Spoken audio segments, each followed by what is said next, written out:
कल सुबह बी अम्मा और अम्मा तुम्हारा जीना हराम कर देंगी।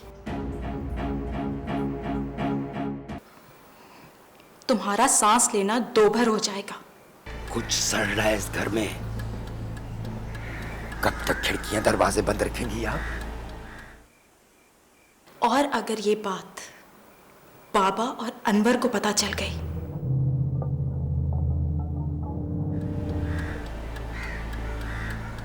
बदबू, लाशों की सड़ी हुई बदबू आने लगेगी और खिड़कियों से बाहर निकल जाएगी।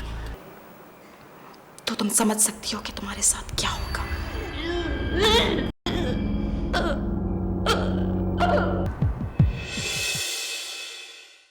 अब हम आपको दिखा रहे हैं एक अहम और नाजुक मौजू पर टेलीफिल्म खामोशी।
कुछ मत बोलना,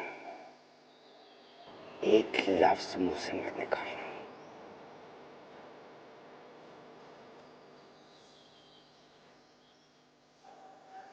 हर रास्ते की मंजिल मौत है। तुम्हारे लिए यही एक रास्ता खुला हुआ है। इस पे जितनी जल्दी चली जाओ उतना अच्छा है। भी अम्मा तुम्हारी मैयत पे लाल दुपट्टा डालेंगी। भाभी साहिबा सीना पीट पीट के रोएंगी। और भाई साहब जब भी खामोश रहेंगे। अकबर सफेद कुर्ता पजामा पहनकर सबसे गले मिल मिल कर रोएगा। तुम्हारे दुख का किसी को भी पता नहीं चलेगा।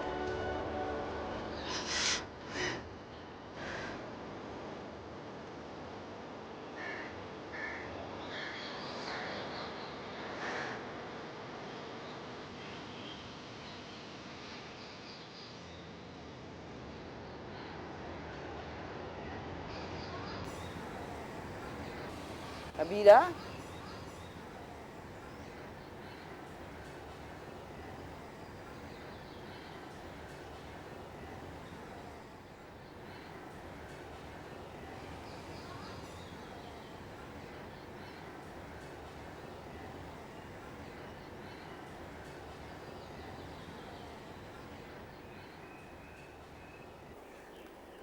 इस गरीब के तो हवास बिल्कुल ही जाते रहे।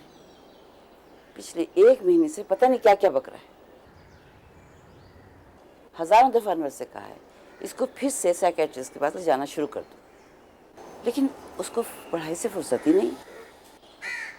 ड्राइवर मेरे हाथ लगे तो मैं इसको लेके जाऊं। क्या कह रहा था तुमसे? कुछ नहीं। देखो बेटा, इससे दूरी रहा करो। इस गरीब को जब दौरा पड़ता है ना तो इसे अपने गैरों में तमीज नहीं रहती।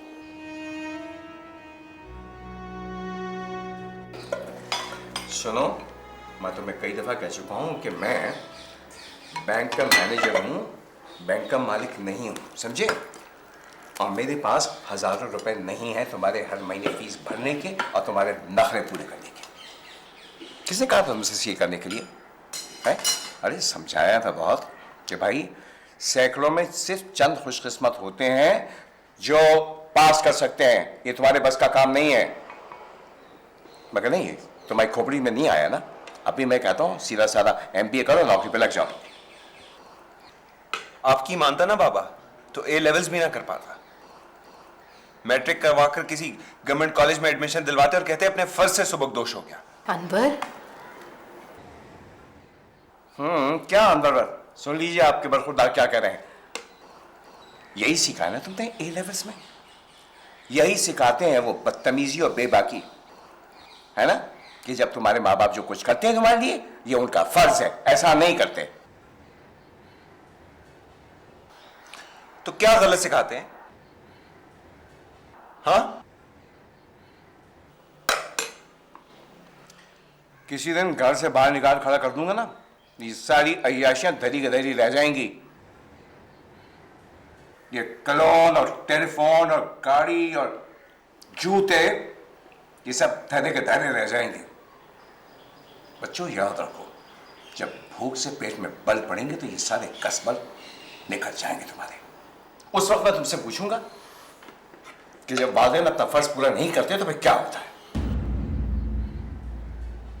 तो कर दीजिए ऐसा भी, देर किस बात की? अनवर, तुम हद से ज्यादा बदतमीजी कर रहे हो।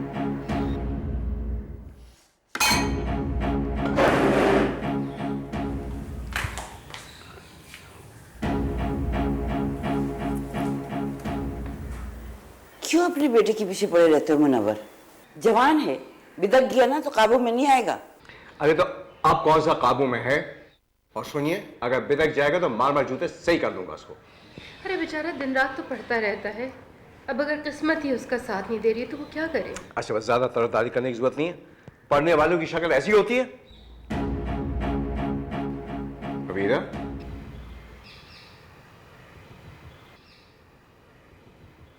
ये तुम्हें क्या हुआ? इधर आओ, सामने आओ।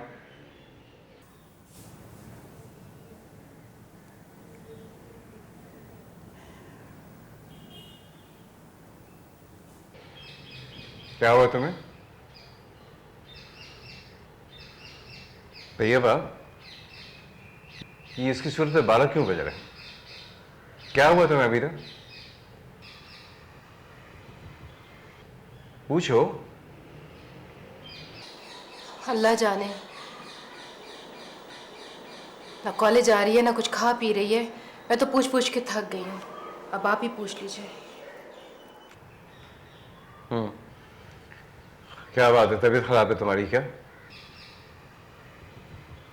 ठीक हूँ। कमाल है, तुमको इसकी हालत नजर नहीं आती है? देखो उसकी शक्ल पे 12 बज रहे हैं। तो ये तुम एक काम करो, कल इसको डॉक्टर फरीदा को दिखला कर लेकर आओ।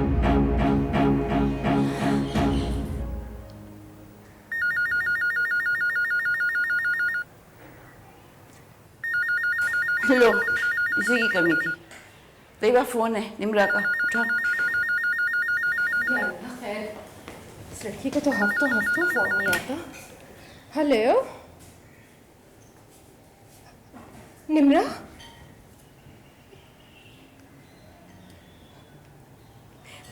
आप देखिए क्या कह रही है। Hello hello hello.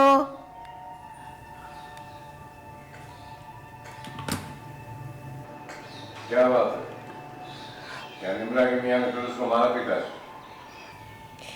कह रही है कि आके उसको ले जाए, नहीं तो उसका शौहर उसे तलाक दे देगा। उससे कह देना निम्रा से कि तालाक लेकर इस घर में ना आए। मैं अकेला किससे इसका पेट भरूंगा? मुझे मालूम था, मैं जानता था कि वो अपने घर में कभी नहीं बसेगी, नहीं टिकेगी। वैसे तुम्हारे खानदान की औरतों ने ना शौहरों के साथ निभाना सीखा ही नहीं है। जिसको देखो 4 दिन के बाद माँ बाप के दर पे पड़ी होती है। क्या मैंने नहीं निभाया आपके साथ? 25 बरस हो गए आपकी चली कटी झेलते हुए। बेचार जाओ, सारे मर्द मेरे जैसे सब्र करने वाले नहीं होते हैं। सामने खड़ी है तुम्हारी अम्मा, पूछ लो इनसे। पूछ लूंगी, लेकिन आप पहले जाकर निम्रा को तो ले आइए। जाने किस हाल में होगी मेरी बच्ची। नहीं जा रहा मैं। भेजो अपने लड़के को। मुनव्वर गुस्से का तेज है। अरे कहीं कोई मारपीट ना कराए। तो खुद चली जाइए, बैजात को साथ ले जाइएगा। चलो तैयबा, अच्छा है मर्द ना जाए, हम ही चले जाते हैं। बहसात गाड़ी नहीं चला सकता ना अम्मा भी। हाँ तो टैक्सी मिल जाएगी ना, पता नहीं वहां कितनी देर लगे। मुनव्वर आते आते रात हो जाएगी, तुम परेशान नहीं होना।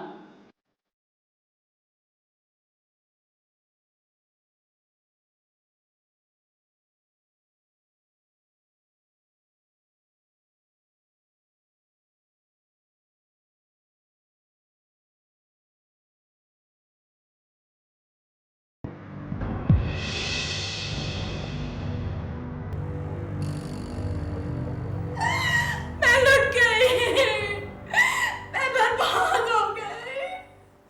वो मेरे बच्चे रख लेगा माँ। बस करो निम्रा, इसे तुम्हारे बाबा का जी अच्छा नहीं है। मुझे मेरे बच्चे ला दे, खुदा के लिए पाबंद देगा, मुझे मेरे बच्चे ला दे। अम्मा वो मेरे बगैर सो नहीं सकता, अम्मा मुझे मेरे बच्चे ला दे। कल सुबह तुम्हारे बाबा को भेज दूंगी तुम्हारे घर। अभी तुम जाओ बीरा के कमरे पे, बेटा तुम्हारे बाबा की आँख खुल के तुम हंगामा कर देंगे। सब्र करो, सब्र।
कल सुबह बी अम्मा और अम्मा तुम्हारा जीना हराम कर देंगी।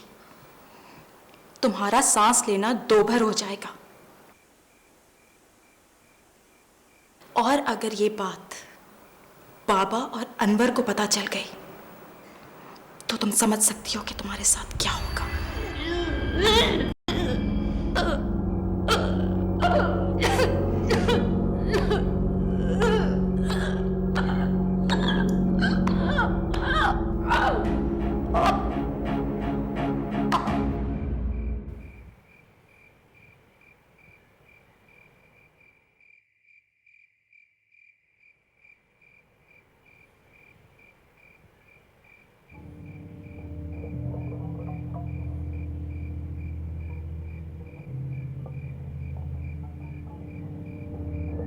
इन्हें क्या हुआ?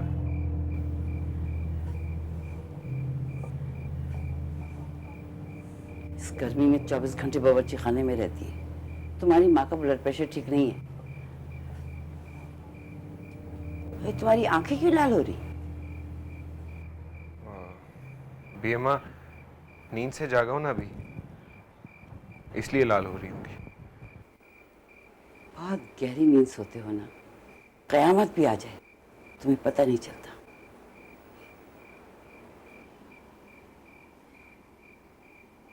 ऐसी कौन सी क़यामत आ गई फिर?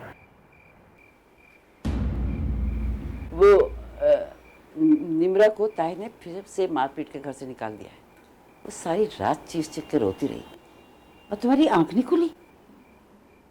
बीएमा ये कौन सी नई बात है? वो तो हर हफ्ते पिट कर घर आ बैठती है। तुम जाओ यहां से, तुमसे इस वक्त कोई क्या बात करे।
कब से हो रहा है ये सब कुछ?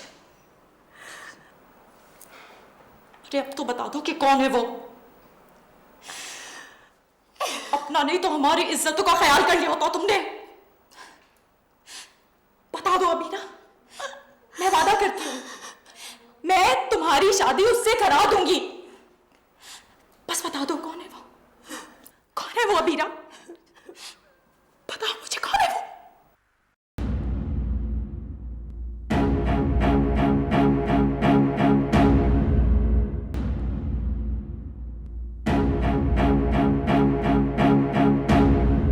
उससे मेरा निकाह जायज नहीं है।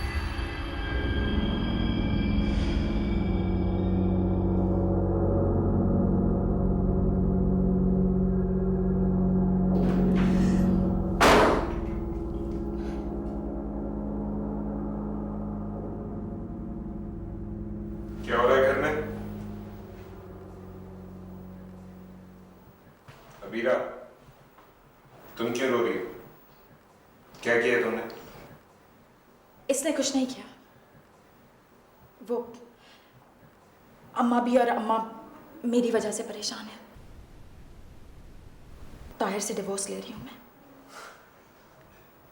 तुम भी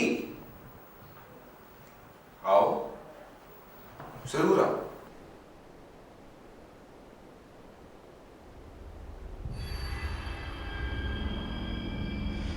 मगर याद रखना, तुम्हारा वो घर इस जहन्नुम के मुकाबले में एक तंदूर है निम्रा। तुम्हारे इस तंदूर की आग कभी ना कभी तो बुझती होगी, मगर इस जहन्नुम की आग अब 24 घंटे दहकती है।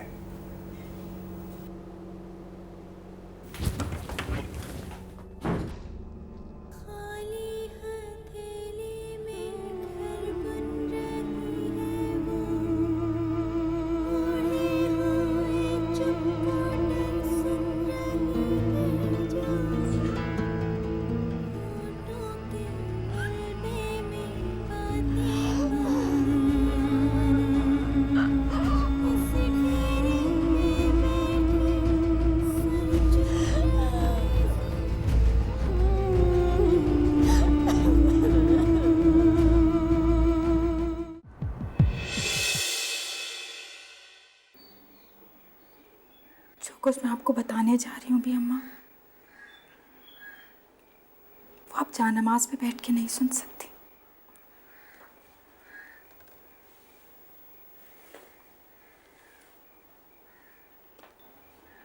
मेरे करीब आइए।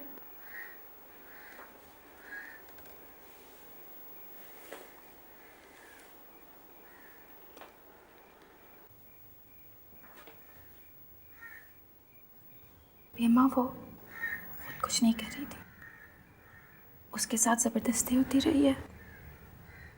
उसने अपनी मर्जी से कुछ नहीं किया,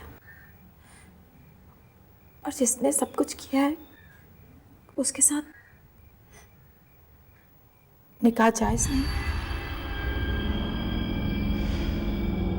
और मैंने बहुत पूछने की कोशिश की, लेकिन कुछ पता नहीं चला वो कौन है।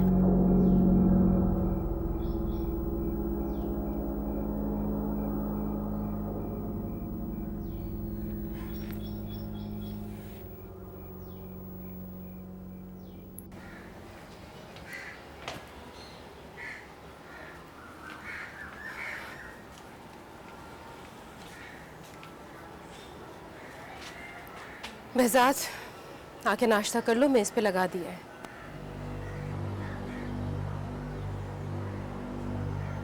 आओ, क्या देख रहे हो? अब भी भूख लगती है आपको? क्या कह रहे हो? ऊंचा बोलो। अंधे बहरे लोग जिन्हें 24 घंटे भूख लगती है।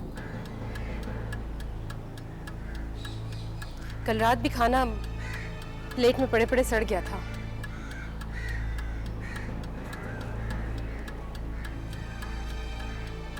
सब कुछ सड़ रहा है इस घर में। कब तक खिड़कियां दरवाजे बंद रखेंगी आप? बदबू, लाशों की सड़ी हुई बदबू आने लगेगी और खिड़कियों से बाहर निकल जाएगी। फिर मोहल्ले वाले आएंगे, फिर पुलिस आएगी, लोग नाक पे रुमाल रख रख के हमारी तरफ देखेंगे। क्या बके जा रहे हो behzad?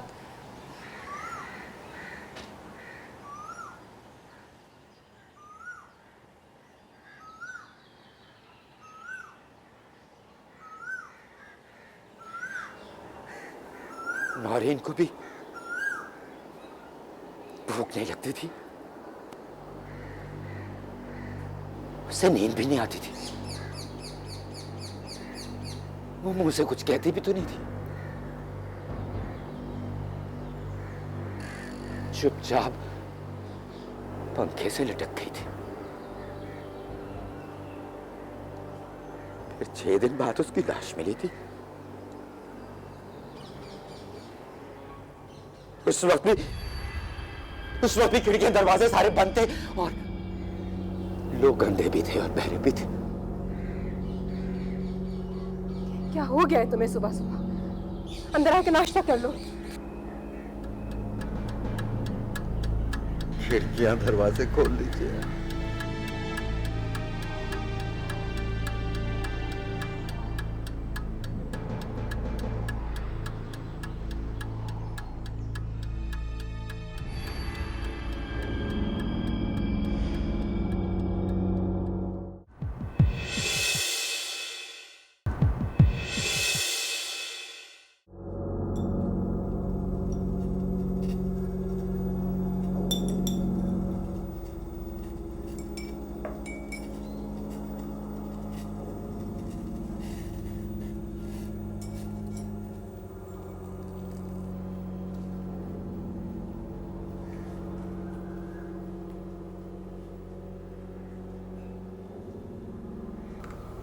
बीबी अम्मा, नौरीन ने खुदकुशी क्यों की थी बीबी अम्मा? कोई नहीं जानता, किसी को नहीं मालूम, लेकिन मैं इतना जानती हूँ कि ये वक्त सब पे आने वाला है। इस ग्लास में क्या है? अजवाइन अबीरा के लिए बनाया है। इसमें जहर भी डाल दीजिए। पहले ही हवा साथ छोड़ रहे हैं, ऊपर से तुम हाथ पंप लाई जा रही हो। हटो सामने से। उसे जहर देना होगा।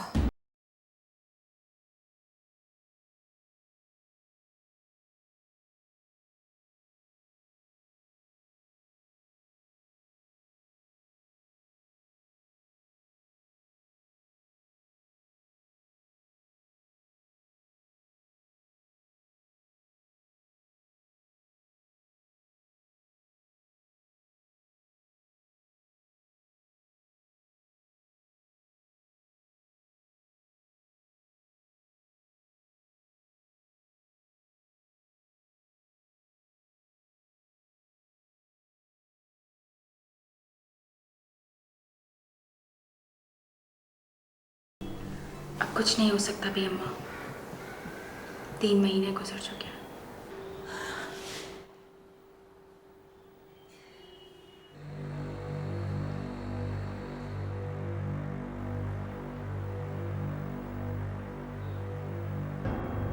अबीरा, उठो, नहा कर वजू कर लो और माफी मांग लो अपने नाकर्ता गुनाहों की। मुझे यकीन है कि परवरदिगार तुम्हें माफ कर देगा।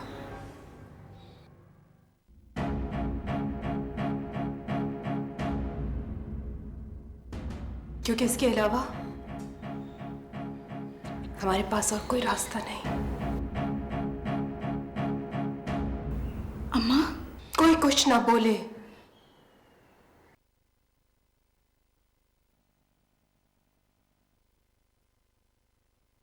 कोई सवाल ना पूछे। उठो अबीरा, तुम्हारा वक्त आ गया है।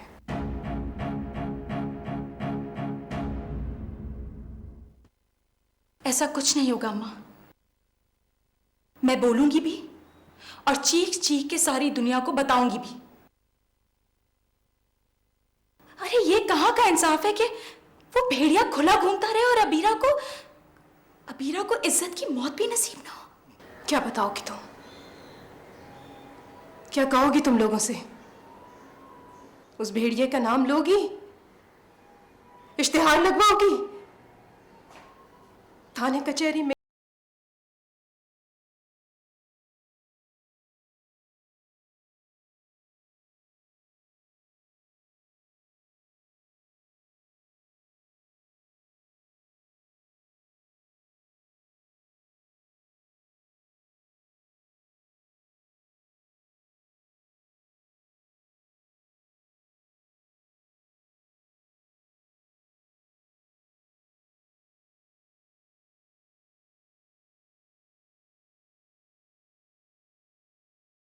किसी थाने की जरूरत नहीं है अम्मा। ऐसे इदारे हैं जो हमारी मदद कर सकते हैं, ऐसे लोग हैं जो हमारी आवाज सुन सकते हैं अम्मा।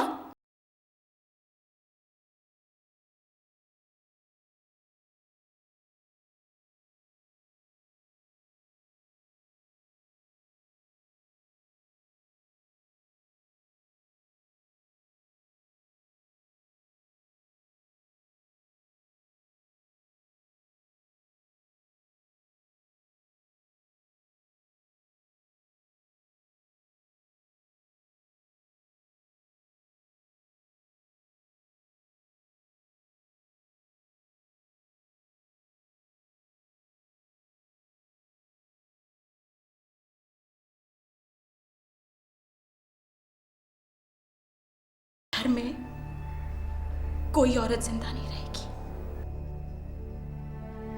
क्योंकि जुर्म सिर्फ मुजरिम का नहीं होता अम्मा, जुर्म के खिलाफ आवाज ना उठाने वालों का भी होता है। इज्जत के खौफ से खामोश रहने वाले बुजुर्गों को इस दुनिया में रहने का कोई हक नहीं अम्मा।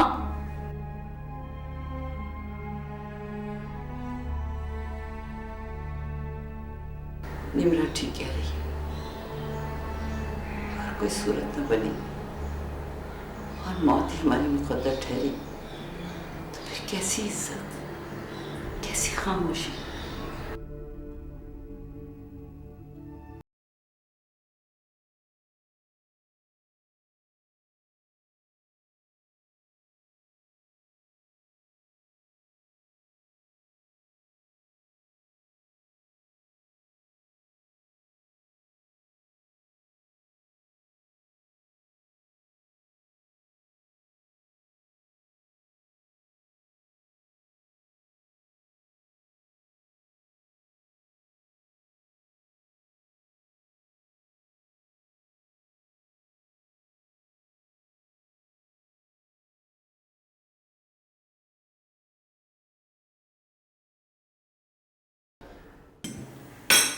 बात हो गई शायद, क्या कर दिया। अबीरा को डॉक्टर के लिए जाना मत बोलना। क्यों? कड़ी हुई क्यों? क्या हो गया? कुछ नहीं, वो खुद ही ठीक हो जाएगी। आज ही से आ गया हूं मैं तुम लोग की कहानी से। इस घर में हर काम मुझको ही करना पड़ता है। जाओ, कभी तो जगह तैयार हो जाए, चले जाओ। वो तो सो रही है अभी तक, उसे तैयार होने में उठने में भी टाइम लग जाएगा। आप जाएं, मैं और निम्रा उसे लेके चले जाएंगे।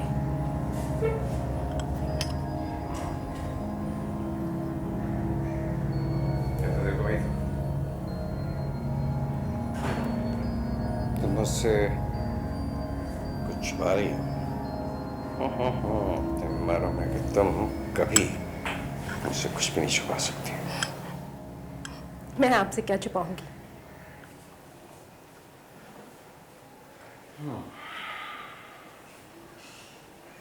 मुझे तेरी सनी हुई औरतें अच्छी लगती है। मैं चाय लाती हूँ।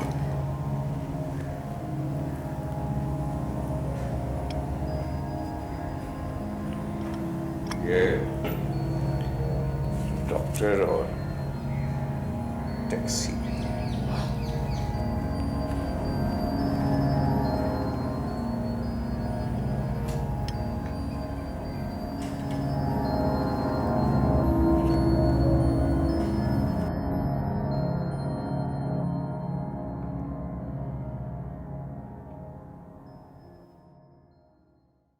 मुझे अंदाजा है कि तुम और तुम्हारी फैमिली किस अजियत से गुजर रहे होगे। ऐसे में तो अक्ल और हवास कुछ साथ नहीं देता, समझ नहीं आता कि किसके पास जाएं, क्या कहें। तुमने बड़ी हिम्मत की है कि मेरे पास आ गई हो। इससे ज़्यादा मैं कर भी क्या सकती थी। और वैसे भी आपको तो पता है, जब हमारे जैसे घरानों की औरतें कानून की या पुलिस की मदद लेती हैं तो क्या होता है। हाँ मैं समझती हूँ, लेकिन फिर भी क्या तुम लोग उसे आज़ाद घूमने दोगे? डॉक्टर राना, एक तो हमें अबीरा बता नहीं रही कि वो है कौन, और दूसरा अगर हमें पता भी चल जाए तो हम कर भी क्या सकते हैं। हिम्मत करनी पड़ेगी आप सबको। उस आदमी को रोकना, उसे सजा दिलवाना जरूरी है। इतनी हिम्मत हम में से किसी में भी नहीं है। और वैसे भी अम्मा तो हाथ में जहर लेके घूम रही हैं। I don't blame her। तुम कहो तो मैं उस इदारे से बात करूं जो ऐसे केसेस को हैंडल करते हैं। बहुत राज से सब काम करते हैं, किसी को कुछ पता नहीं चलेगा। मैं भी अम्मा और अम्मा से पूछ के आपको बताऊंगी। इतना तो तुम समझ गई हो ना कि अबीरा को घर में अकेले कभी नहीं छोड़ना। अबीरा को बताओ कि रात को सोते हुए कमरे की लाइट ऑन रखिए, दरवाजे को लॉक लगा के में से कुंडी लगाइए, फिर भी अगर कुछ हो तो तुम लोगों को बताए। जी। क्या कहती है अबीरा? कुछ अंदाजा है उसे कितना वक्त गुजरा है? Over 12 weeks।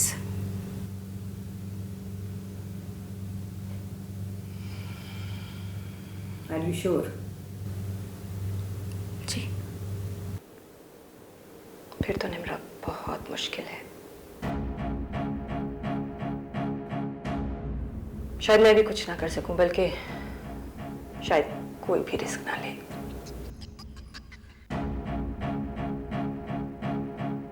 बच्ची बहुत कमजोर है, जान को खतरा भी हो सकता है। वो तो वैसे भी खतरा होगा बीबी, जो तुमसे ना हुआ तो मौत ही दूसरा रास्ता है। मैं कोशिश करती हूँ, लेकिन फीस 20,000 रुपये लूँगी। ठीक है, लेकिन एहतियात से करना। तुम दुआ करो, अल्लाह मालिक है। चल बेटा, आ जाओ, आओ, शाबाश, आओ, शाबाश शाबाश शाबाश।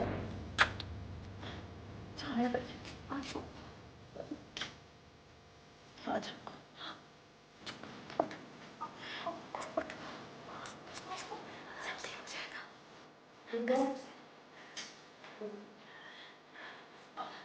आ जाओ।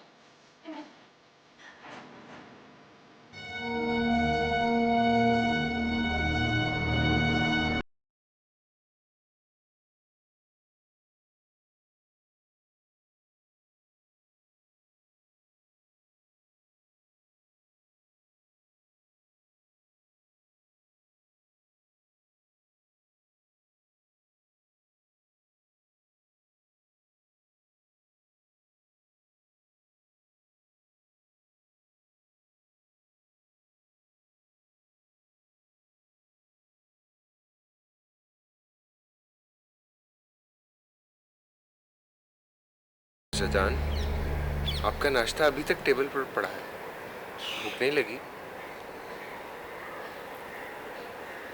सोयम पे देखे पकेगी, सब खाएंगे। अल्लाह जवान औलाद का सदमा किसी को न दे। मगर हुआ क्या था, ऐसे जैसे मर गई बैठे बिठाई, सुना जहर खा लिया था। चाचा जान, किसी ने कुछ कह दिया है? कोई कुछ नहीं कहता, कोई कुछ नहीं सुनता। अखबार वाले चीख चीख कर कहेंगे, दुनिया चीख चीख कर कहेगी, मगर इस घर में खामोशी रहेगी। पियम्मा सबसे कहेंगी, पियम्मा सबसे कहेंगी,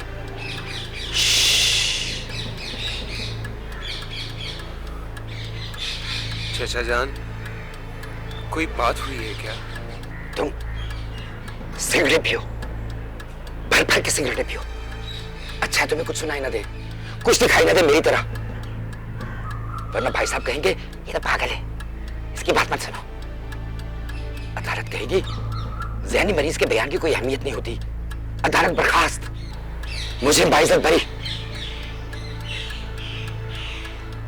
चचा जान, मुझे आपकी कोई भी बात समझ नहीं आ रही है। अपने कान खोले रखो, अपनी आंखें खोली रखो, सोना मत।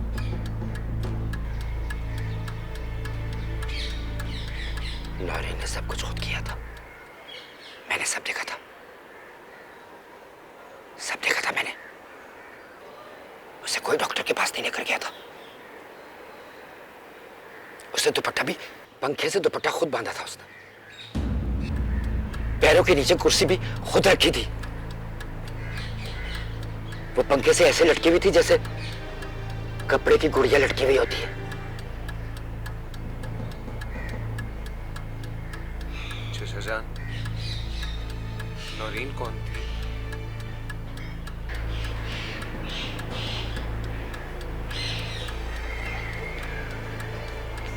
मालूम है मुझे, मालूम है मुझे, सब मालूम है मुझे। तुम ये नहीं समझना कि मुझे नहीं मालूम।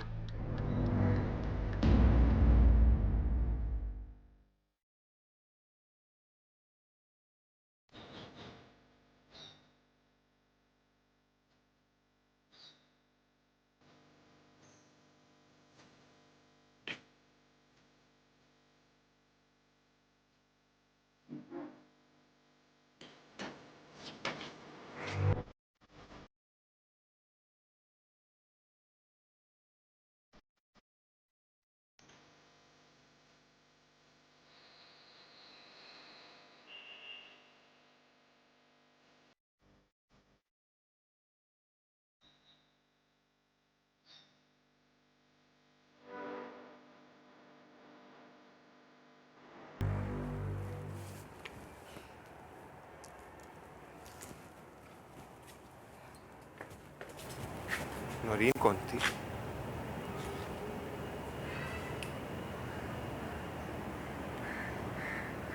झूठ मत सोचिए, जो सच है वो बताइए। तुम्हारे बाबा की पहली बीवी से जो लड़की थी उसका नाम नौरीन था। उसने खुदकुशी क्यों की थी?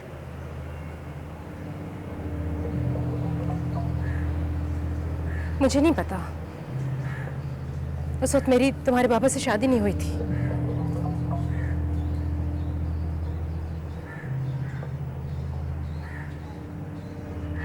बी अम्मा, आपने अम्मा की शादी बाबा से क्यों की थी जब वो शादीशुदा थे?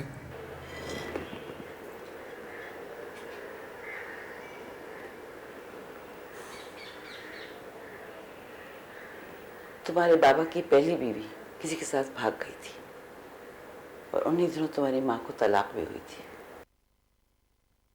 और उन दिनों औरत के लिए तलाक का लफ्ज गाली की तरह होता था, जो मुझे भी मिल चुका था। माँ और बेटी तलाक याफ्ता।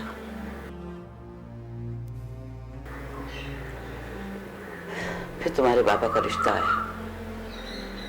उन्हें ना सिर्फ तुम्हारी माँ को कबूल किया, बल्कि मुझे भी माँ का दर्जा दिया।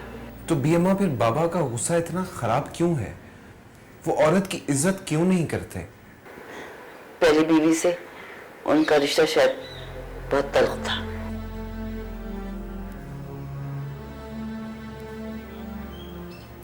अवीरा की तबीयत काफ़ी संभल गई है, लेकिन अभी भी उसको शादी पे लेकर नहीं जाया जा सकता। हाँ, अभी 15 दिन ही हुए हैं। अल्लाह ने चाहा तो हफ्ता 10 दिन में ठीक हो जाएगी।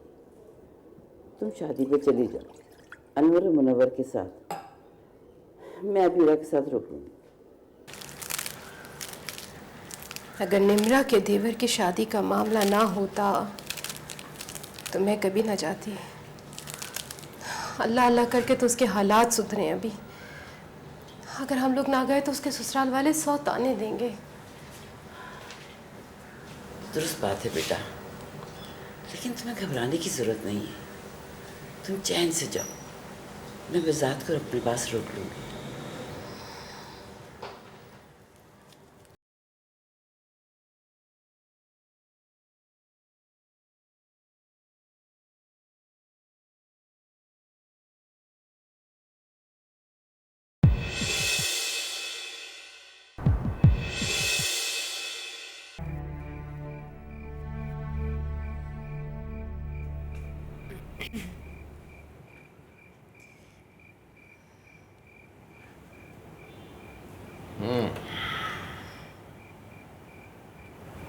कितने पैसे चाहिए सलामी के लिए?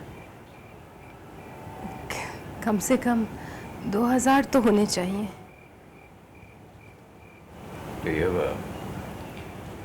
ये तुम इतना डर के क्यों कर रही हो है? कि तुम भीख तो नहीं मांग रही हो? जाओ अलमारी में ना मेरा वॉलेट रखा है, उसमें से 2000 रुपये निकाल देना।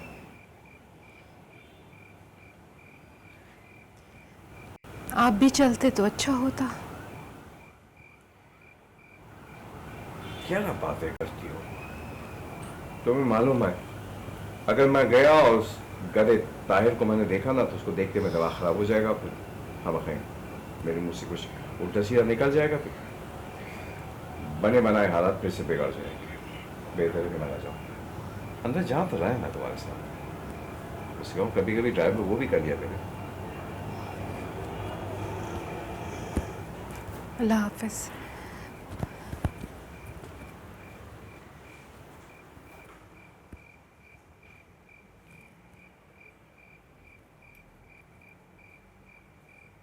मैं आपको छोड़कर पिक कर लूंगा, बहुत पढ़ना है मुझे। फेल हो गया तो बाबा फिर बोलेंगे।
बिस्मिल्लाहिर्रहमानिर्रहीम, अस्सलाम वालेकुम नाज़रीन, आप देख रहे हैं एक्सक्लूसिव शो।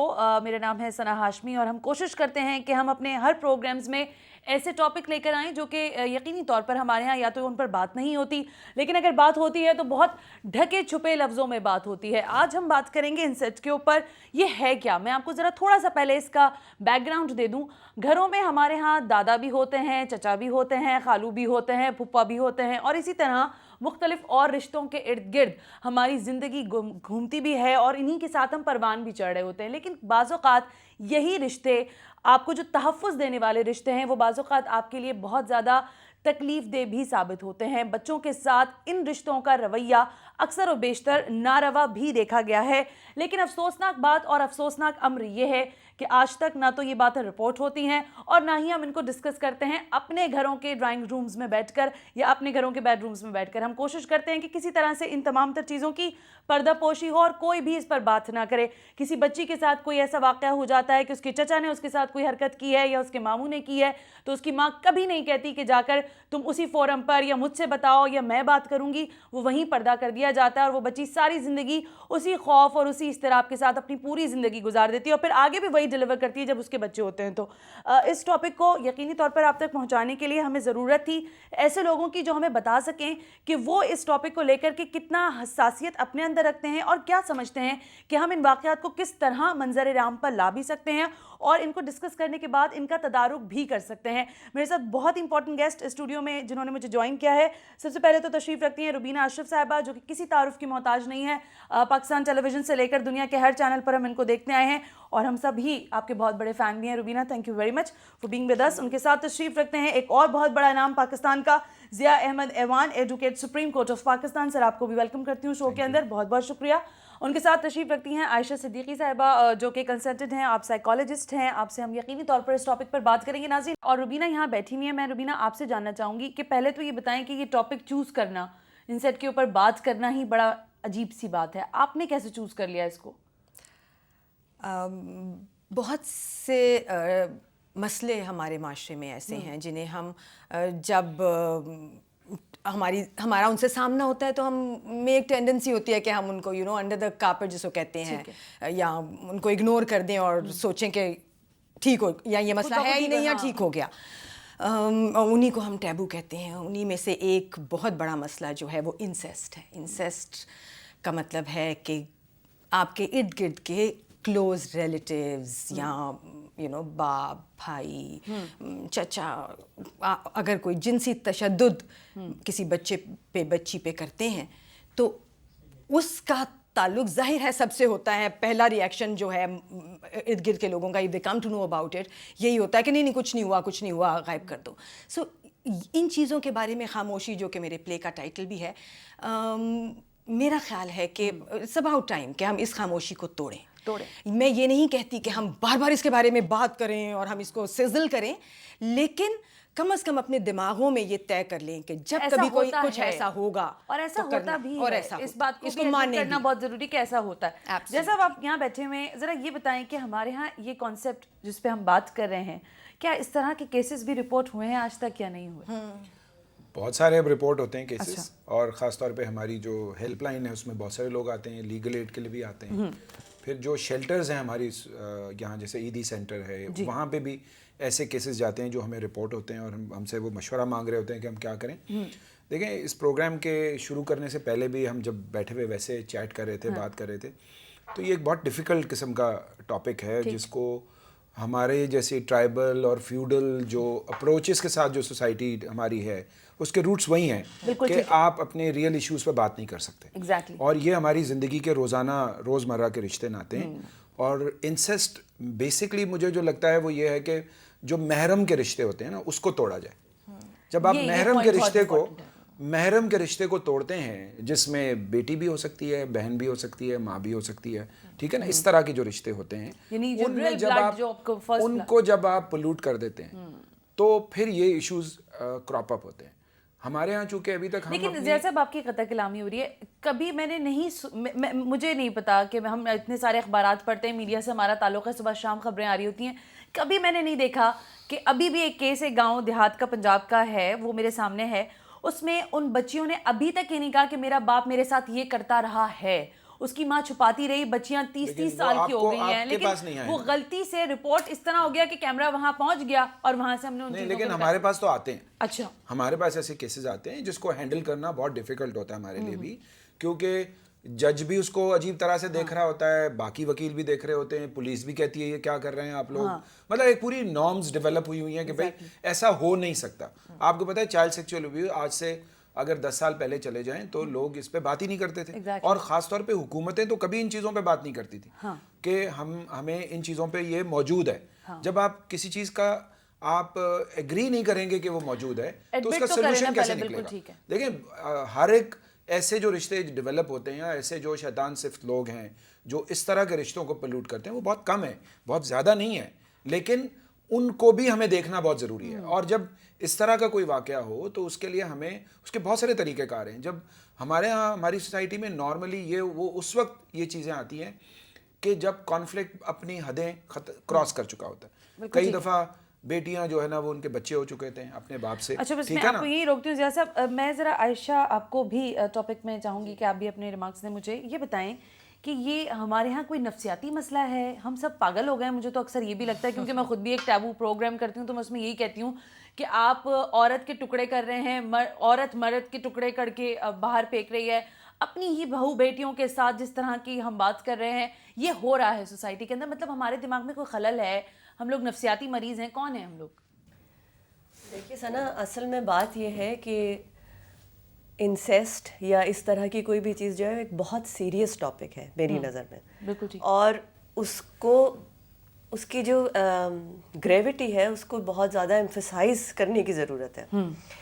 जो बात आप कर रही हैं कि आजकल माशरे में हमारे क्या हो रहा है, अगर टैबू के हवाले से आप कह रही हैं, तो वो सब चीज़ें जो है वो एग्रेशन है जो कि अनरिजॉल्व कॉन्फ्लिक्ट की वजह से सामने आता है और फिर वो इस सूरत में मैनिफेस्ट होता है। लेकिन यहाँ पे जो परपेट्रेटर्स हैं या जो इस तरह की चीज़ हो रही है वो कतई तौर पे एक ज़्यादती उसको कह सकते हैं।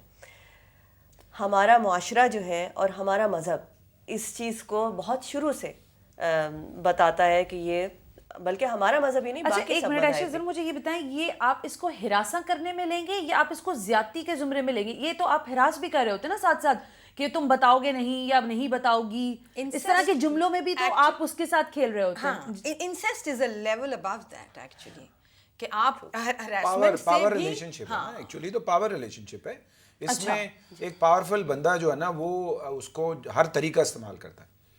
वो एग्रेशन की जो बात करी है वो उसके साथ वो सेक्सुअल एक्ट में भी और वैसे भी उसको कि उसकी बाहर ना निकले, तो पावर का रिलेशन है बेसिकली। अच्छा, अब यहाँ पर दूसरा सवाल ये आता है कि अगर क्योंकि ये हो रहा है, अब हम इसको एडमिट भी करने लगे हैं, इस तरह के प्लेस भी बन रहे हैं, जैसे रुबीना ने टॉपिक उठा लिया है और हम यहाँ बैठकर बात भी कर रहे हैं, मुझे बताएं कि कितना नफ्सियात पर असर पड़ता है जिस बच्चे या बच्ची के साथ ऐसा अमल हुआ हो, उसकी नफ्सियात के ऊपर क्या असर पड़ता है, उसका रवैया किस तरह का होगा, उसके सिम्टम्स क्या देख सकते हैं हम? जी, इससे पहले कि आयशा इस पे एलैबोरेट करें, एक छोटी सी बात मैं आपके पिछले सवाल से ही निकाल के आपकी इस बात पे कहना चाहती हूँ कि वो जो आप कहते हैं ना हमें क्या हो गया एज अ रेस कि हम ह्यूमैनिटी हैं और हम मार भी रहे हैं, काट भी रहे हैं, वो फिर यही होता है जब आप किसी को सप्रेस करते जाते हैं, जैसे कि रिएक्शन निकलते हैं, तो फिर यही होता है जब कोई बहुत ज़्यादा सप्रेस होता रहेगा या अब्यूज़ होता रहेगा और कोई कहीं से मदद के लिए नहीं आएगा, तो फिर वो एक दिन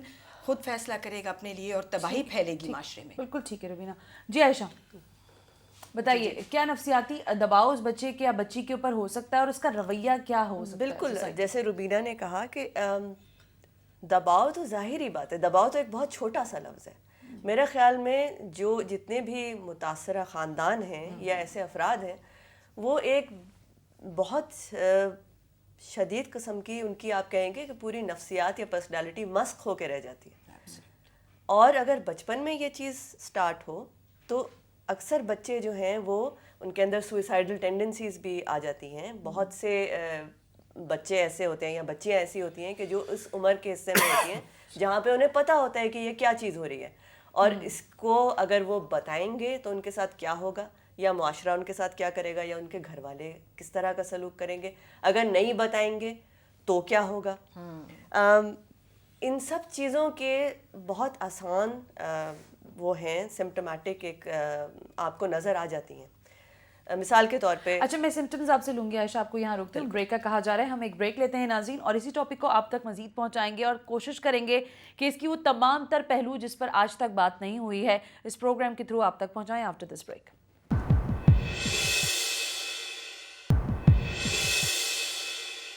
वेलकम बैक नाज़रीन, शो पे आपको एक मरतबा फिर वेलकम करते हैं। आयशा बात कर रही थी। आयशा, ये हम बात कर रहे हैं कि इंसेट्स के जो सिम्टम्स हैं वो कैसे आप देख सकते हैं, जिस बच्चे या बच्ची के साथ हुआ है वो कैसा बिहेव करेगा या कर सकता है या उसको करना चाहिए? जी देखिए, एक हमारा नेचुरल वे ऑफ बिहेवियर है जिसको हम टेम्परामेंट कहते हैं। ठीक है। कुछ बच्चे टेम्परामेंटली बहुत खिलंदड़े होते हैं, बहुत शौक होते हैं, कुछ जो है वो टिमिड होते हैं, शाय होते हैं। अच्छा, इसी हवाले से जब आपको उनके बिहेवियर में बतदरीज डिटीरियरेशन नज़र आनी शुरू हो जाए तो माँ बाप को चाहिए या माँ जो भी उनके सर्कल जो में उनसे है क्लोज है कि वो उनसे एक तो सबसे पहले क्लोज होने की कोशिश करें। अगर माँ या बाप जो भी इस रोल में है कंसर्न, वो बहुत ज़्यादा अथॉरिटेटिव हैं, बहुत ज़्यादा सख्त लहजा इस्तेमाल करते हैं, तो भी बच्चे जो हैं वो अपनी चीज़ें शेयर नहीं कर पाते। और अगर माँ बाप बहुत ज़्यादा उनसे ओवर आप ये कह सकते हैं कि फ्रेंडली बिहेवियर रखें तो भी बच्चों को प्रॉब्लम होती है। फिर उन्हें ये प्रॉब्लम होती है कि हम अपनी माँ को हर्ट कैसे करें, उसको ये बात कैसे बताएं, ये तो इसका तो दिल टूट जाएगा, ये तो बेचारी बीमार हो जाएंगी। You know, there are various reasons of not sharing. तो आपको एक ऐसा लेवल्ड असर्टिव तरीका रखना चाहिए अपने बच्चों के साथ कि जहाँ पे आपको ये पता चले कि वो आपसे अपनी बात कम से कम शेयर कर सके। अच्छा, लेकिन आयशा आप ही से सवाल है, क्योंकि जाहिर है आप साइकेट्रिस्ट हैं और आप इसको ज़्यादा अच्छी तरह एड्रेस कर सकेंगी।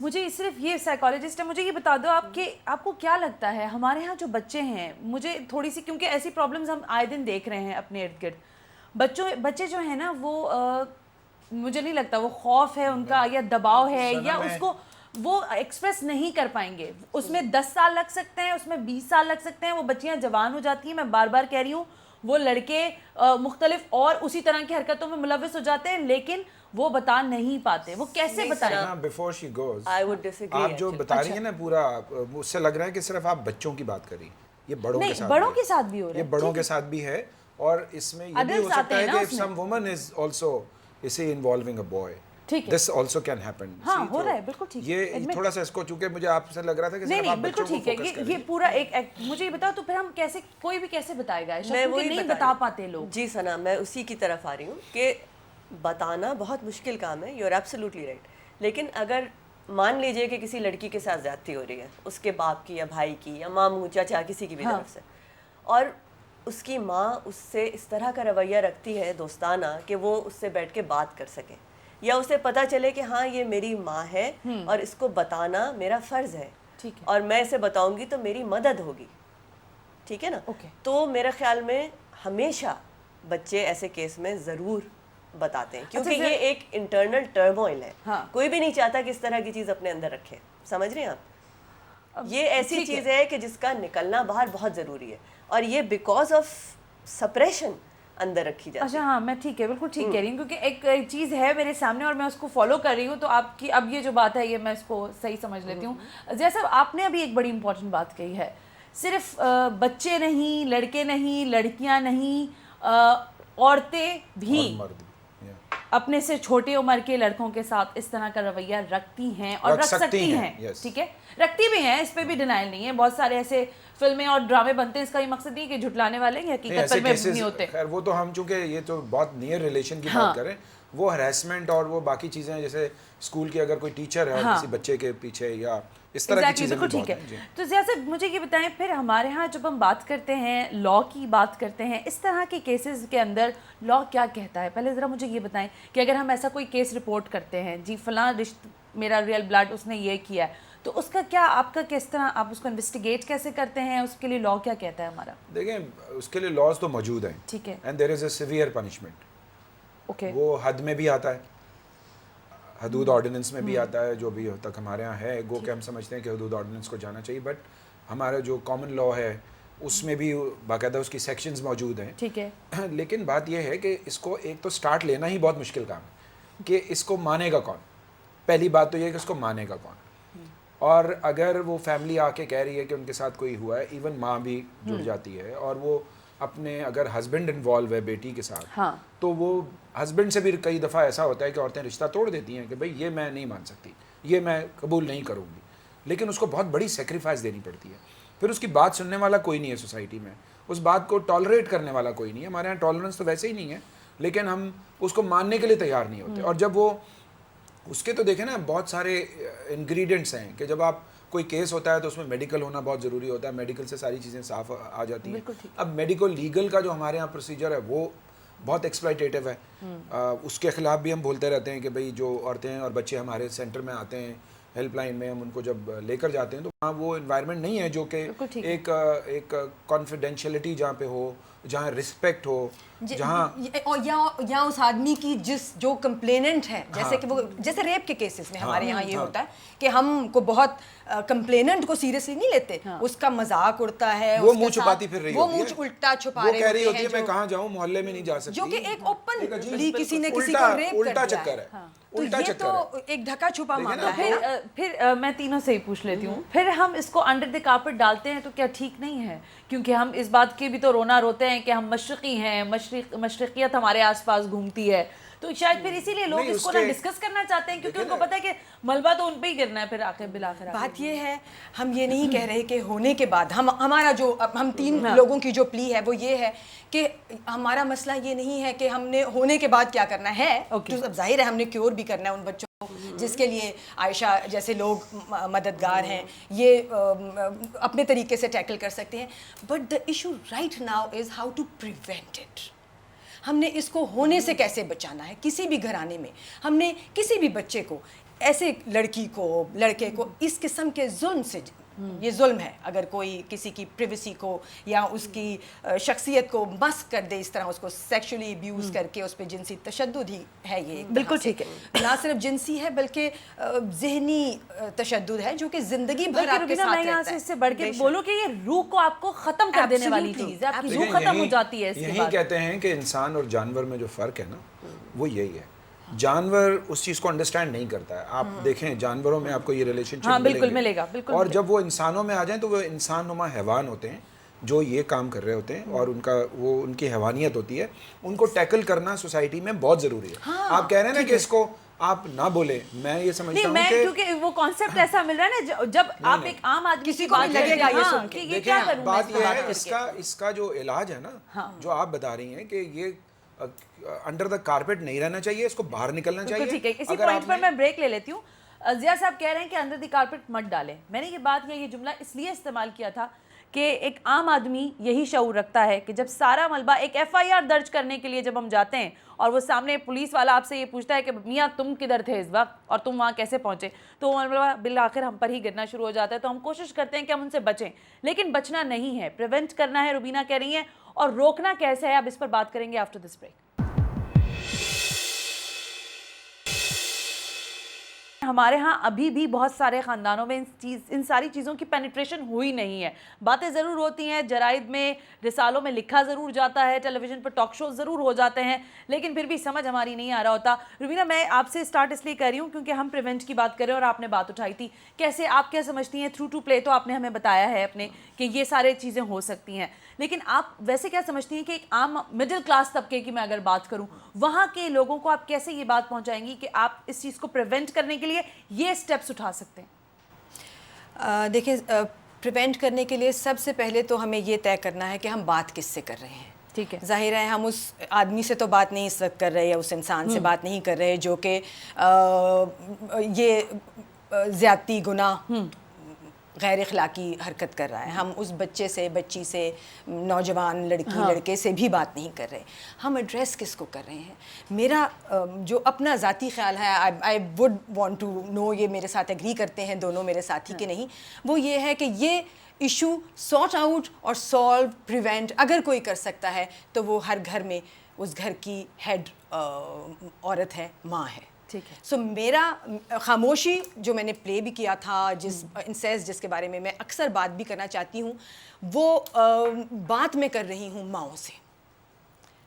जब मैंने ये तय किया कि हम माओं से बात करते हैं तो फिर मुझे भी हेल्प चाहिए होती है आयशा की और इनकी, कि मुझे प्लीज़ बताएं कि हमने अब माएँ हर तबके की फ़र्क हैं। हाँ, सोशल सेटअप फ़र्क हैं। कभी हम बहुत हाई क्लास जगह में भी यही इशू है, बहुत लोअर क्लास में भी यही इशू है कि एक माँ जो सारा दिन किसी के घर में झाड़ू पोछा करके आती है, एक ही कमरे में सारे के सारे रात में सोते हैं, उसको पता है कि बाप जो है वो रात में उठ के बेटी के पास जाता है।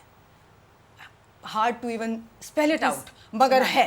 बहन भाइयों में देखिए ना, बेसिकली बात यह है कि ये एम्पावरमेंट का एक प्रोसेस है जो रुबीना अपने प्ले के जरिए कर रही हैं, आप अपने प्रोग्राम के जरिए कर रही हैं, ठीक है ना। हम लोग अपनी कम्युनिटीज में जाके करते हैं। क्या कहूँ कि वो क्या करे, बात ये कि उसको जब पता ही नहीं उस माँ को, आप पहले तो वो बच्ची को आप एम्पावर करेंगे ना, बच्ची और बच्चे दोनों को आपने देना है। बात ये कि सिर्फ बच्ची को भी नहीं। आयशा, इस पे मैं पहले आपके ये पूछ लूं कि मुझे बताओ कि देखो, आप हम शुरू में ही बात कर चुके हैं कि बच्चे को अपने आप को एक्सप्रेस करना आना चाहिए और ये बात उनके वालिदैन या माँ ही उसको बता सकती है, ठीक है। लेकिन अब मुझे जरा ये बताओ कि ये किस एज के अंदर आपने ये सारी चीज़ें जो है बच्चों में डाल देनी होती हैं? टीन एज में बच्चा आ जाता है या उससे पहले 10 साल की उम्र के अंदर? देखिए, जब बच्चा 5-6 साल की उम्र, क्योंकि अब्यूज़ की जो है वो कोई एज नहीं है, ठीक है, वो किसी भी एज में हो सकता है। बच्चे को बातें समझ में आनी शुरू हो जाती हैं 2 साल की उम्र से, एज टेंडर एज 2, लेकिन उस वक्त वो बोलना ठीक से नहीं शुरू करते, थोड़ी सी उनकी वो पॉटी ट्रेनिंग वगैरह ये सारी चीज़ें इन्वॉल्व होती हैं। 4 साल का बच्चा एक्सप्रेस भी कर सकता है, समझ भी सकता है, ओके, ठीक है। 4 साल से ऑनवर्ड्स आप बच्चों को ये बात बता सकते हैं कि किस तरह का टच गुड टच है, किस तरह का टच बैड टच है। कोई भी इनडिस्क्रिमिनेटली उनको हाथ लगाए किसी ऐसी जगह पे, मायूब जगह पे, तो फ़ौरन आके रिपोर्ट करें, माँ को बताएं, बाप को बताएं, जो भी क्लोज है उससे बताएं, चाहे कोई भी ऐसी बात करे, ताकि वो पहले से इक्विप्ड हों। उनको एक आयशा ने एज में ये बात पता चल जाए। अब थोड़ी देर पहले आयशा ने ये बात कही थी और बच्चा नहीं भी बताएगा क्योंकि वो अपनी माँ को हर्ट ना करे, या वो डरेगा, अगर डरता है तो वो इसलिए भी नहीं बताएगा। बट शी अर्लियर मेंशन्ड कि तरीका ज़रा ऐसा करें, आप बच्चे से वही बात करें कि बेटा देखो मुझे किसी ने ऐसे हाथ लगाया था, मुझे बहुत बुरा लगा, बिकॉज कुछ जगह ऐसे साथ उसको तो वो बताने की फिर कोशिश की जाए, वो माओ को आता है। मगर आयशा, मेरा सवाल फिर भी वही है, ये तो अर्ली ट्रेनिंग की बात है, और जिस अगर मैं बहुत लोअर मिडिल क्लास की या लोअर क्लास की बात करती हूँ, वहाँ पे ऐसे नहीं हो सकेगा कि माएँ बच्चों को बताएं। चूँकि इस वक्त हम इस प्रॉब्लम को टैकल करने के लिए माओं को अपने साथ में लाना चाह रहे हैं, तो अगर हमने उनकी ट्रेनिंग करनी है तो उन्होंने क्या करना है? एग्जैक्टली। अच्छा, पहले आप प्रिवेंशन के हवाले से बात कर रही थी, तो इसलिए मैंने यहाँ से प्रिवेंट करना है ना, बिल्कुल, मतलब वो तो ये तो पढ़ी लिखी माँ की बात थी ना, अब हम जनरलाइज्ड अगर करते हैं। जनरलाइज्ड देखिए, यहाँ पे मेरे ख्याल में ज़िया अहमद आवान साहब भी आ जाते हैं as part of the legal system, और हम लोग भी आ जाते हैं एज काउंसलर्स, आप लोग भी आ जाते हैं मीडिया अवेयरनेस के उस पर, क्योंकि इस चीज़ को वॉइस करने की ज़रूरत है, अवेयरनेस और आइडेंटिफिकेशन की ज़रूरत है। ठीक है। जब जितने भी ये तबकात हैं जिनके हम जिक्र कर रहे हैं, जिनमें से कुछ को पता है, कुछ को पता भी नहीं है, they consider it as something that happens, it's a done thing. बहुत से ऐसे इंटीरियर से कोई रास्ता नहीं है निकलने का। एग्जैक्टली, उनको नहीं, ऐसे स्क्रूपल्स भी नहीं है ज़िया साहब। अक्सर ऐसा होता है कि उन लोगों को मालूम ही नहीं होता, वो समझते हैं कि बस हाँ ये इसी तरह होता है। तभी तो मैं कह रही हूँ ना, आपको ये बताना जरूरी है पहले कि ये कोई मसला है, पहले तो ये तो बता दें, अवेयरनेस जो है ये डेवलप करनी है। ठीक है। अच्छा ज़िया साहब, अगर कोई केस आ गया ऐसा जो रिपोर्ट हो गया आपके पास आकर, आप कैसे उसको स्टेप बाय स्टेप लेके चलते हैं, जरा मुझे ये बताएं। देखिए, before I go to case I will say, जो अभी आयशा बता रही थी और रुबीना भी, कि माओं को अगर आपने एम्पावर करना है तो अब हम आपकी मीडिया में और जो बाकी एसोसिएशंस हैं हमारे जैसी ऑर्गेनाइजेशन जाके बहुत सारी अवेयरनेस कर रहे होते हैं लोग, ठीक है ना, लेकिन ऐसा स्पेस नहीं है वेयर टू टर्न टू। देखें, वो लॉ का केस तो उस वक्त बनेगा जब वो वायलेशन हो जाएगी। ठीक है। वी आर टॉकिंग अबाउट कि जैसे सिम्टम आपको हल्के फुल्के नजर आए, हाउ टू प्रिवेंट। ठीक। Everywhere law can not come. Law सिर्फ हर चीज का रास्ता नहीं है, ठीक है ना, वो तो चंद लोगों के लिए होता है कि जिनको आप जो है ना वो आप वो करते हैं कि जो रोक सकें लोगों को, लेकिन बेसिकली तो आपको सोसाइटी में लॉ के बगैर लॉ होना जरूरी है, लेकिन लॉ एक डर के लिए है, उन लोगों के लिए है कि पनिश करने के लिए है, जो बहुत ज्यादा एक्सट्रीम लेवल के लोग हैं। तो बात ये है कि ये तो आपको देखना ये पड़ेगा कि ये जो इस तरह की चीजें हैं उसमें सोसाइटी में आप पहले ये तो बताएं कि इंसानी रिश्ते होते क्या हैं। पहले माँ बाप बहन भाई जितने भी हैं उनके रिश्तों को तो आप एक्सप्लोर करते रहें। फैमिली के अंदर हुर्मत के रिश्ते क्या होते हैं, ठीक है ना, हुर्मत के रिश्ते क्या होते हैं, सही कहा आपने। तो ये जब आपको पता होगा तो आप खुद आपको पता होगा कि ये रिश्ता मेरा है कि नहीं है। और ये कांस्टेंट प्रोसेस है, जैसे कह रहे हैं 4 साल से या 5 साल से आप बच्चे को या बच्ची को, और सिर्फ लड़की को नहीं लड़के को भी, आपने दोनों को अवेयरनेस देनी है उनके स्टेप के हिसाब से। हमारे यहाँ पेरेंटिंग नाम की कोई चीज़ है नहीं कि अगर आप शादी करने जा रहे हैं तो पता ही नहीं है कि पेरेंटिंग क्या होगी। अगर बच्चा पहला होने जा रहा है तो सारा तजर्बा उस पर होता है, या उसको बिल्कुल फ्री छोड़ देते हैं, किसी घर में छोड़ देते हैं, दोनों वर्किंग है, किसी जगह छोड़ दिया, नौकरों पे छोड़ दिया, then something happened because if नौकर है वो सो रहा है या सो रही है और बाकी बहन भाई हैं या कजन्स इन्वॉल्व हैं, ये सारी चीज़ें जो है ना ये ना जानते हुए भी सब कुछ हो जाता है। और फिर उसके बाद ये होता है कि अगर कुछ हो जाए तो सबसे बड़ी एक्यूजेशन जो है वो माँ पे आती है। हाँ। जो बाप होगा, अगर बाप इन्वॉल्व नहीं है, अगर बेटा और बेटी के साथ कुछ हो गया है तो वो कहेगा तुम घर में किस लिए हो, तुम्हारी वजह से हुआ, हर चीज़ तुम्हारी वजह से हुआ है। तो ये एक फियर है जो रिलेशनशिप में बहुत इंपॉर्टेंट है। और फिर आपके पास कोई ऐसे टेलीफोन नंबर्स नहीं है कि जहां आप एनोनिमस फ़ोन करें और राय लें लोगों से। ये जो इतनी बटालियंस निकलती हैं साइकोलॉजिस्ट की, बटालियंस हैं सारी यूनिवर्सिटीज से, सोशल साइंसेज में काउंसलर्स निकल रहे हैं, हमने उनकी यूटिलाइजेशन आज तक की नहीं है। We need to utilise them, और वो गवर्नमेंट के सिस्टम होने चाहिए। ये प्रोटेक्शन में आता है, ये रियासत की जिम्मेदारी है, ये रियासत की जिम्मेदारी है। Legally, constitutionally, this is the responsibility of the government to protect people from all kind of violence. वो इंटरनेशनल एग्रीमेंट्स भी उन्होंने किए हुए, नेशनल एग्रीमेंट्स भी हैं, कॉन्स्टिट्यूशन भी है, लॉ भी है। लेकिन आप ये बता दें कि कोई एक नाम, आप अगर आपको कोई ऐसी खातून मिले, आप उसको कहाँ भेजेंगी? मुझे आप ये, मैं आपसे पूछ रहा हूँ। मैं बता देती हूँ 021111911। नहीं, वो तो आप हमारी हेल्पलाइन की बात कर रही हैं, बट वी आर वेरी उसकी वजह देखिए, नहीं ज़िया साहब, ये मैंने नंबर इसलिए दोहराया है कि ये बातें हैं, ये बहुत सही बात है। But I am talking about where are those ministries? Yes, ठीक है ना, इंटीरियर की मिनिस्ट्री क्या कर रही है, हेल्थ की मिनिस्ट्री क्या कर रही है, अभी वहां पंजाब में आप देख रहे हैं हशर, वहां हेल्थ की मिनिस्ट्री नहीं है, वहां 100 आदमी मर गए, किसी को एम्बैरेसमेंट नहीं है। कौन सा ऐसा टेलीफोन है कि जहां पे मैं भी अगर कहीं मुझे कोई ज्यादती हो और मैं फोन करूं और बोलूं मेरा नाम नहीं बताना, मुझे ये प्रॉब्लम है, मैं कैसे रोक सकती हूँ या रोक सकता हूँ? मेरी किसी रिश्तेदार के घर में अपने घर में कुछ ऐसा इशू है, कैसे हैंडल करूं? अगर आप ये कहेंगे ना वो मिनिस्ट्री तो बना देंगे, मगर फिर उस मिनिस्ट्री ने करना नहीं, मिनिस्ट्री बनेगी, वहां पे मिनिस्टर को पैसे जाएंगे, प्रोटोकॉल के साथ गाड़ी आएगी, हमारे साथ एक टॉक शो होगा, उसके बाद बात खत्म हो जाएगी। सर्विसेज चाहिए ना। बिल्कुल ठीक है। अच्छा जिया साहब ने एक बात बड़ी इंपॉर्टेंट कही थी, पहले तो नंबर मैं आपको बता दूं, मददगार का नंबर है ये, टेलीविजन स्क्रीन पर आपके इस वक्त आ भी रहा है, मैं दोहरा देती हूँ, 021-111-911-922। ये वो नंबर है जिस पर आप अपनी कोई भी मसला, कोई परेशानी और इस तरह की औरतों और बच्चों पर तशद्दुद के हवाले से अगर कोई मसला आप फेस कर रहे हैं तो आप इस पर बराह रास्त कॉल करके अपनी बात बता सकते हैं और फौरी तौर पर उसके ऊपर आपको एक्शन भी होता हुआ दिखाई देगा। टॉपिक हम यहाँ तक तो ले आए हैं कि इन रिश्तों की हुर्मत होनी चाहिए और इनके तदारुक के लिए माओं का किरदार यकीनी तौर पर एक अहम कुलिया है, लेकिन इससे बात बहुत आगे की है। इसी पर बात करेंगे मजीद आगे इस ब्रेक के बाद। आप मेरे साथ रहिए। वेलकम बैक नाज़रीन, ब्रेक पर थे हम और मेरे तीनों शुरका मेरे साथ स्टूडियो में मौजूद हैं।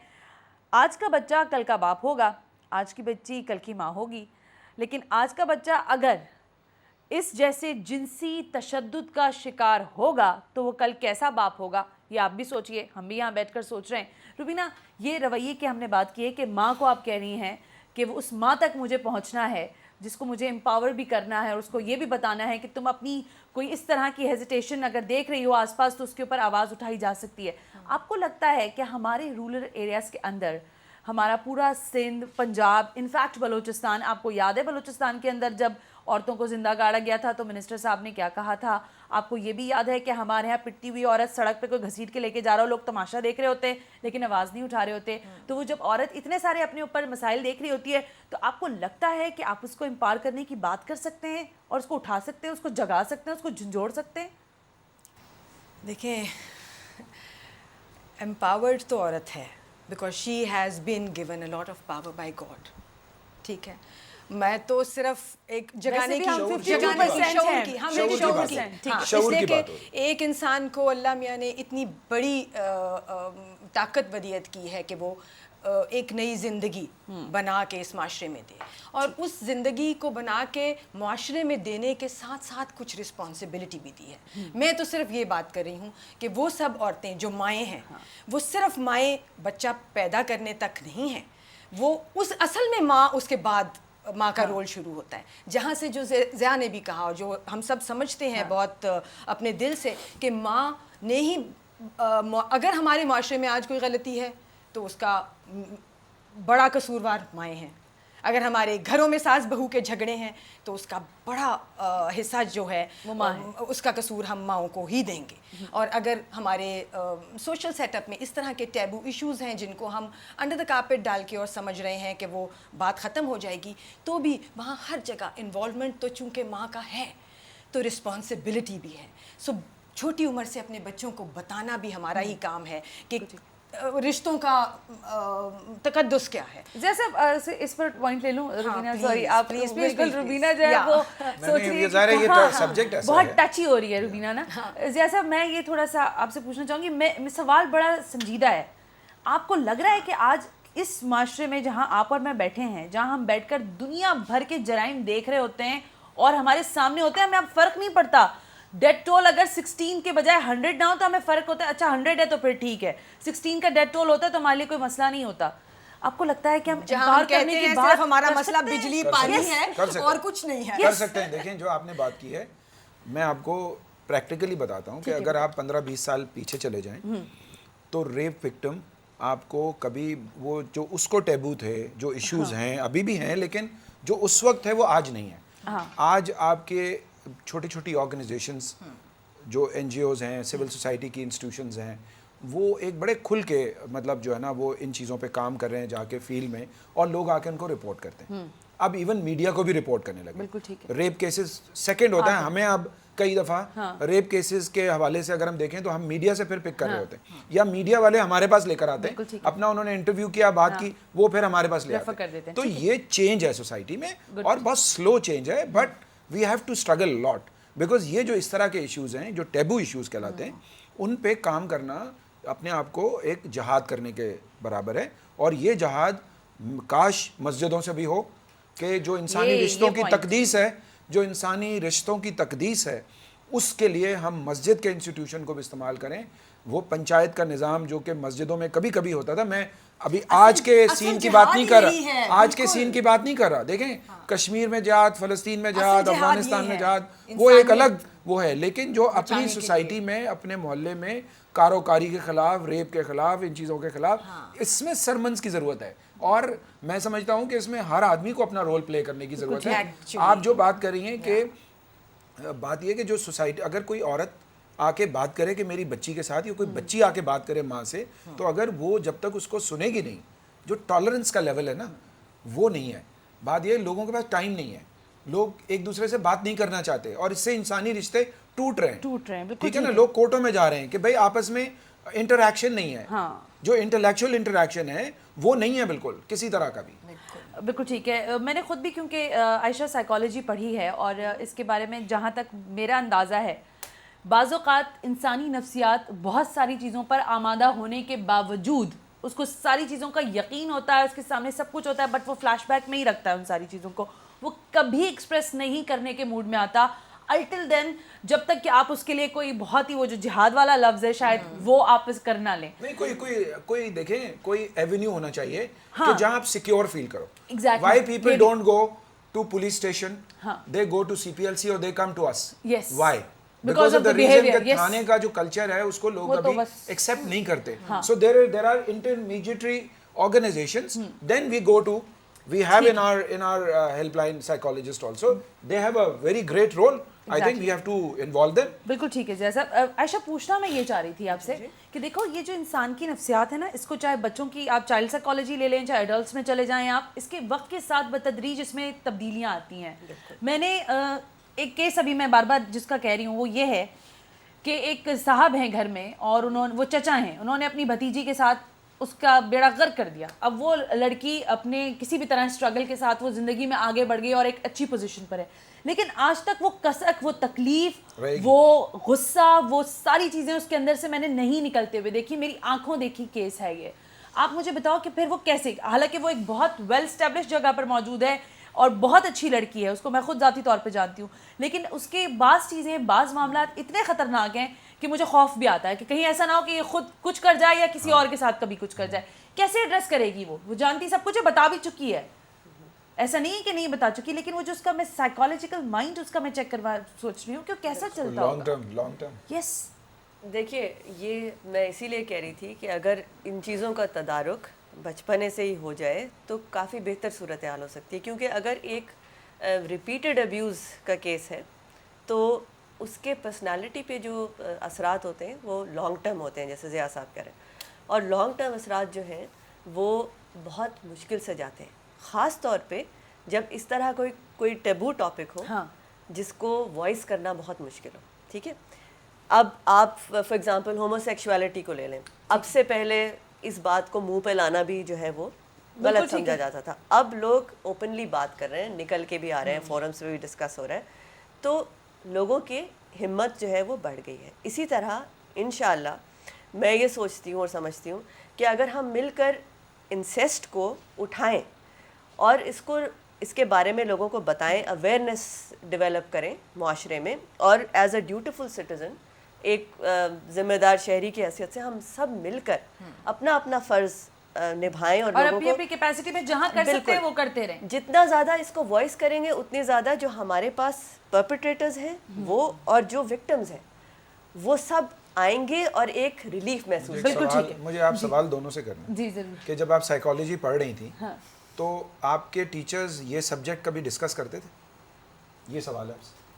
अब ये बात है ना कि चैप्टर्स भी नहीं है, नहीं किया ना, तो पहले तो आपको वहाँ शुरू करना पड़ेगा ना। आप जो साइकोलॉजी के जो स्टूडेंट हैं अगर वही नहीं पढ़ते इस चीज़ को, सोशियोलॉजी के स्टूडेंट इसको नहीं पढ़ते, इस पे रिसर्च नहीं करते क्योंकि टैबू सब्जेक्ट है। So you start from बड़ा there. अच्छा पॉइंट जैसा सबसे आपने पहले उठाया हमें हाँ इसका मतलब है कि बड़ा सबसे अच्छा है। पहले हमें अपने आपकी- दिमागों को yes, खोलना है। एक तो पढ़े लिखे तालीमी लोगों को इदारों जो- से लेकर जो लोग निकल रहे हैं, जो ग्रेजुएट्स जो निकल रहे ड्यूटी हैं, बेरर्स yes, हैं, ड्यूटी बेरर्स हैं, अच्छा, उनको पहले जानना मैं चीज जरूरी वाजे है। कर दूं जिया साहब, एक थोड़ी सी इसमें ऑल्टरेशन में करूंगी। अब जिस जमाने में हम पढ़ रहे थे, which वो was a जमाना long और time था, ago, बिल्कुल ठीक कह रही ये हैं। चीज नहीं थी, लेकिन अब अब वक्त के साथ साथ अब चीजें बदल रही हैं। incest is placed under the I head don't of think sexual so. disorder। नहीं, इसमें भी आयशा कह रही नहीं, है। नहीं, नहीं, है। नहीं, Books जैसा में इसको है। आप ऐसे ले लें, देखें में है, वो books चीजें में थी, हाँ जी, लेकिन books जब में आपका है। जो सिलेबस है उसके अंदर इन चीजों को जी। डालने की कोशिश समझी नहीं गई उस वक्त के जो करने वाले थे। अब thesis आज नहीं हम होता है। हैं तो हम thesis इसके नहीं ऊपर होता है आवाज इन उठा सकते हैं कि नहीं आप इसको thesis सिलेबस नहीं का होते। हिस्सा बनाएं, नहीं ये होते, सिलेबस में होना होते हैं, चाहिए, मगर वो सब, हाँ, you know, they're not very different होते हैं। productive। अच्छा खैर, हमारे सब्जेक्ट के ऊपर मेरा ख्याल है ज़्यादा बात हो रही है। हमने साइकोलॉजी पढ़ के हम चाहते ये हैं कि उनका माशरे role में है तब्दीली हो। और जैसे अभी आयशा ने बात की और काफ़ी देर से यहाँ मेरे तीनों शुरा कह रहे हैं कि तब्दीली आएगी, आहिस्ता आ रही है, देखो आ रही है, रोशनी की किरण है। हर इंसान अपनी अपनी कैपेसिटी में काम कर रहा है, जैसे रुबीना ने किया खामोशी को लेकर, जैसे मैं कर रही हूँ यहाँ आपसे बात करके, जैसे आयशा कर रही हैं अपने तजुर्बे और तज्ज़िये और अपने तमाम तर उन अवेयरनेस को फैलाने के लिए जो कि वो समझती हैं कि माशरे में होनी चाहिए। ज़िया साहब आवाज़ उठा रहे हैं क्योंकि वो चाहते ये हैं कि तब्दीली वो लेकर आएँ और आप सब उनका हाथ भी ज़रूर थामे। मैं यहाँ ब्रेक ले रही हूँ, ब्रेक से जब मैं वापस आऊँगी तो अब आखिरी हमारा ये सेगमेंट रह गया है, हम कंक्लूजन की तरफ जा रहे हैं। वन पॉइंट्स लेंगे इन तीनों लोगों से कि ये बताएं मुझे कि कैसे और कब और कहाँ से हमने शुरू करना है आफ्टर दिस ब्रेक।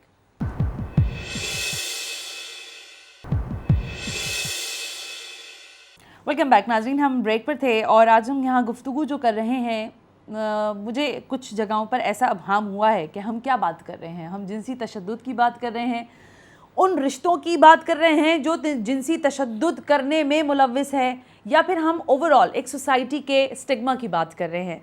ये सारी चीज़ें कहीं ना कहीं एक दूसरे के साथ रिलेट करती हैं। आप जब इस टॉपिक पर कभी सोचें, क्योंकि हमारे यहाँ मसला ये है कि हम तो बात नहीं कर सकते, तो शायद हमारी सोचों पर भी कतखन हो, लेकिन सोचें ज़रूर और बात ज़रूर करें। प्रोग्राम का आखिरी सेगमेंट है, मैं पहले रुबीना आपकी तरफ आ जाती हूँ।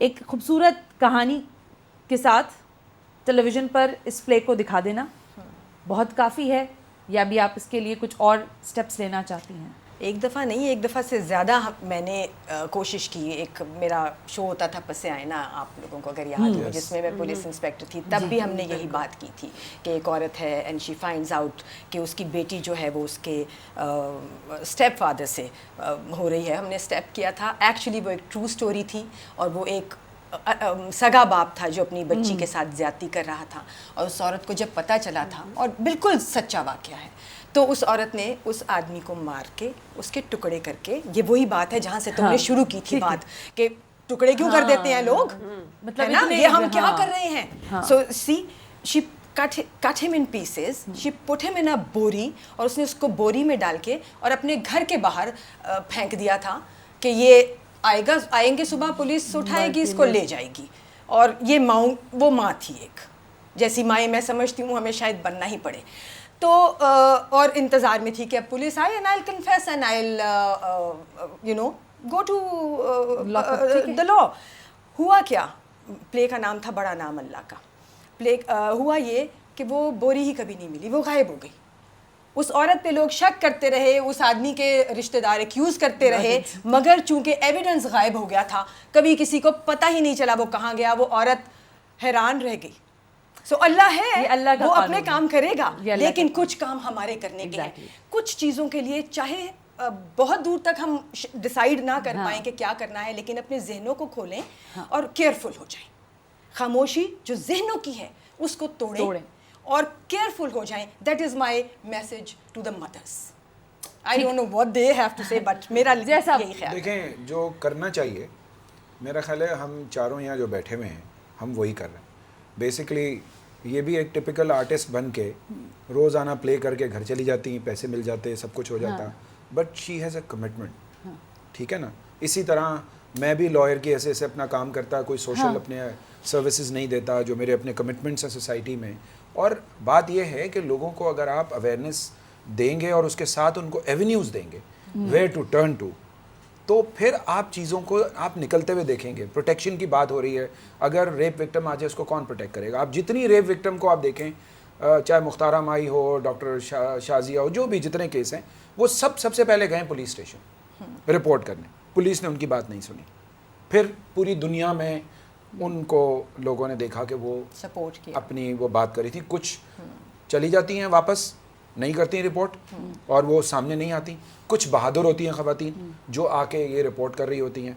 तो बात ये है कि हमें वो एनवायरनमेंट डेवलप करना पड़ेगा कि लोगों के साथ अगर प्रॉब्लम हो तो वो डिस्कस कर सकें, और डिस्कस भी ऐसे नहीं कि सब कुछ हो जाए, इस रिश्ते की बेहरुमती हो जाए और उसके बाद वो रिपोर्ट हो। मेरा ख्याल है जैसे ही वो जैसे इन्होंने कहा कि जैसे सिम्टम नज़र आना शुरू होते हैं तो प्रोब करना चाहिए।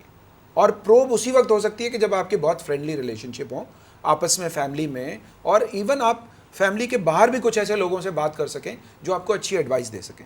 और फैमिली से बाहर और बहुत सारे लोग हैं जहाँ पे एक टेलीफोन भी हो सकती है। देखें कई दफ़ा ऐसा होता है, कई लोग जैसे सुसाइड की बात की है, अब पाकिस्तान में हार्डली कोई ऐसी हेल्पलाइन है कि अगर कोई सुसाइड करना चाहे तो उसको ये कहा जाए कि भाई सुसाइड मत करो, यू कॉल, एंड देन उसको इन्वॉल्व किया जाए।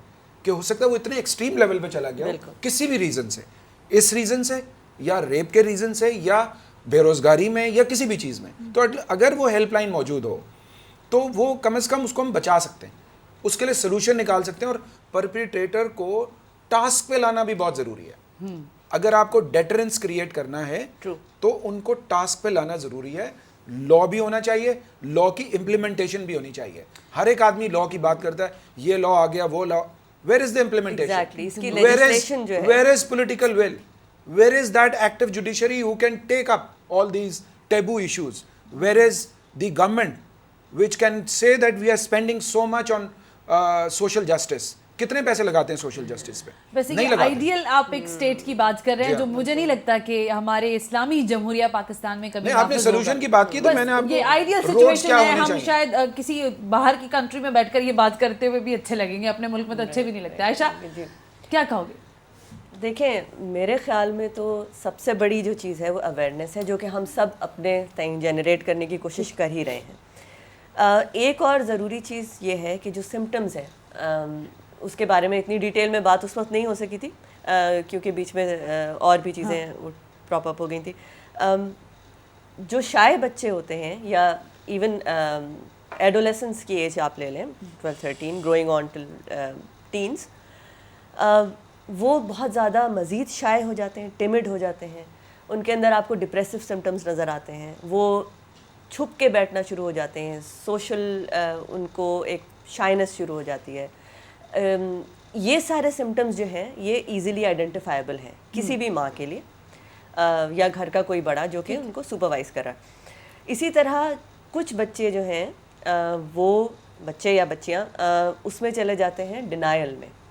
जो डिनायल में चले जाते हैं वो ऑपोजिशनल डिफायंस के अंदर आ जाते हैं, वो हर अथॉरिटी को डिफाई करते हैं, वो हर गलत काम करना शुरू कर देते हैं। ये भी एक सिम्टम है।